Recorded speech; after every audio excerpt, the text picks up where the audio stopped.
All right, welcome back, everyone, to Getting In, a College Coach Conversation.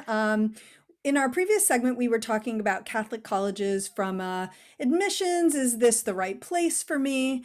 And in today's this segment, I'm excited to welcome Zach Grease. And Zach, I meant to ask you before we went on live. Grease? Sure. I got it Yes, right? Greece. All right, You got it. Greece. All right.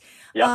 And Zach is the financial aid director at Loris College, which is in Dubuque, Iowa. Fun fact, my grandparents, when I was growing up, lived in Macokota, and I love that. which is right, not very far from Dubuque. Mm-hmm. And we went on vacation a few times we went to watch the locks open and close, which is like a big thing there, I guess.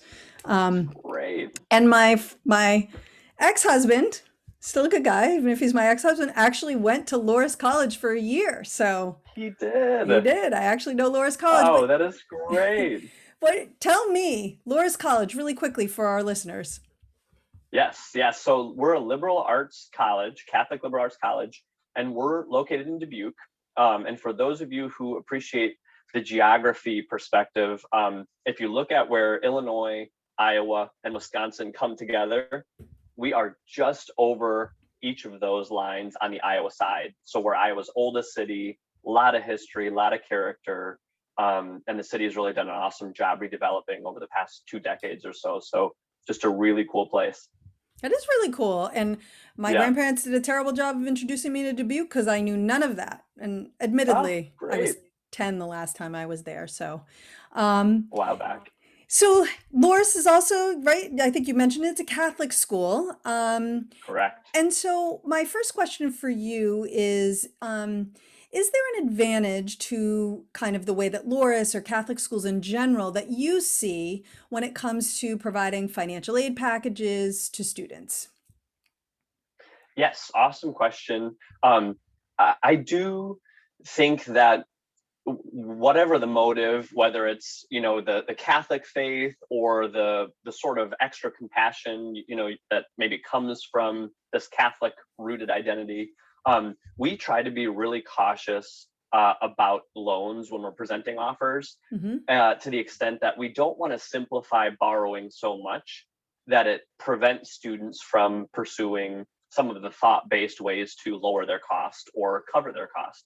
And so I think one of the biggest differences that I've found when I compare Catholic schools or some of the other private schools in Iowa to public schools and some others is that we specifically don't package what most of the listeners may identify as like third party loans. Hmm. So things like a Sally Mae loan, a plus loan, a grad plus loan, those are loans you apply for that can be used, but our hope in keeping that off the package is that families they'll work with us to try to use all their tools and hopefully avoid those entirely. Which I love. We talk a lot about that on the show, just kind of not borrowing too much, thinking through your options Yes, before you borrow, right? Making that kind of a last thing that you turn to rather than, oh. absolutely. I love the idea that it's not a part of the package because somehow when it's part of the package, then it becomes okay, and now we have to get this Parent Plus loan, right? I guess Yep, that's what you do. So that's that's the next step. yeah, that's really interesting. Um, Hmm. how do you avoid it? I'm sure a lot of schools would possibly like to avoid it. I don't think Yes, there's really anyone out there whose goal is to put people massively in debt, but there are right. plenty of schools that certainly do approach it this way. How do you guys avoid doing that?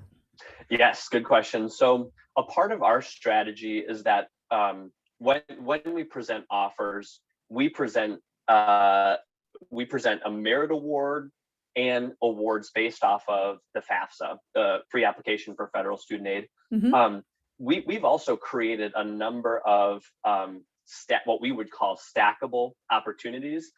And so those opportunities might be, I heard it mentioned by the teammate you had on just a minute ago. It might be because you identify as a non-Catholic faith. And so we Hmm. want to give you a scholarship to try and bring that experience into the college. It Hmm. might be because you really value the Catholic faith and want to immerse yourself further. Maybe there's a scholarship for that. So we really try to make sure that those are a part of the next piece of the conversation that helps students, number one, find something they're passionate about once Hmm. they get here, but number two, have scholarship dollars to tackle that cost question. And so that's probably the main way we try to leverage those opportunities. Now, those usually end right about now. So for families that are just coming in, it's, we have to be a little more creative, but we do have some ways where even then we're still trying to avoid loans and prolong those as much as possible. Got it. Right. So, in other words, get your stuff in by the deadline so that you have a maximum Yes. opportunity to get Hmm. the best possible package. Yes, we talk about that too a lot. You got it. Yep. What do so another thing we talk a lot about is negotiating and award Sure. reconsiderations. What do those look like at a Catholic institution? Mhm. And do you look at comparable awards? So do you do a whole, oh, this institution has awarded you this package. We might be willing to come into line with that, or how much of that is there? Great questions. Yeah. So um, I'll start back from COVID with just a brief history lesson, Sure. because I think for the listeners it will inform some of that perspective that of your journeys if you're looking at Catholic colleges. Um, COVID has had pretty different impacts on colleges on the budget side. So we've seen some sibling colleges say once we offer financial aid, we can't further engage. Mm-hmm. We've had other schools say once we offer financial aid, we don't want it to be about price, or we want to try and make sure we're giving you an apples to apples opportunity to pick which school is best. Yep. So if you're looking at a Catholic college, know that the colleges you're looking at could be in either of those boats.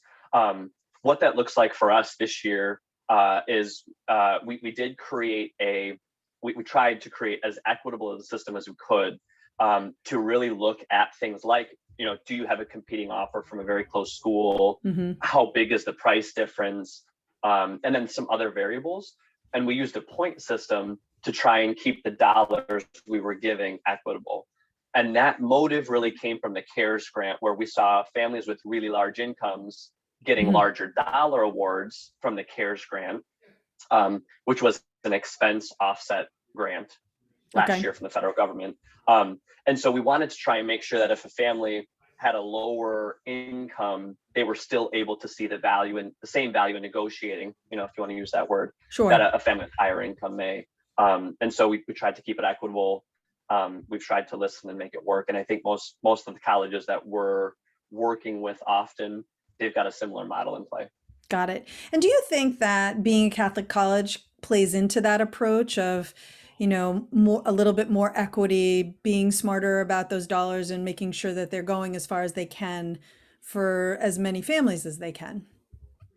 I really think so. I think there, you mentioned it on the last segment, but you've got the secular side of the faith, and you've got some that identify. But I think in any case, you're going to find a lot of people who have a lot of compassion. They want to help as much as they can when you're looking at Catholic schools. I think that's a common trait in the people who choose to work there. Hmm. Um, and so I do think absolutely, when it comes to trying to help, you're going to find people, if it's an income challenge or a family's got a tough situation they're working through, that we want to listen, we want to help. Got it. Okay. Well, that makes sense. I mean, it does seem to fit with the mission, I think, often of a Catholic institution. What are you seeing? In terms of very COVID related, where you have families with changes to their financial situation, because of course the FAFSA is prior year in True. 2019. Who knew of COVID? This was Yes. nothing we were thinking about. It was a great year. It was a Yeah. great year in Hmm. retrospect.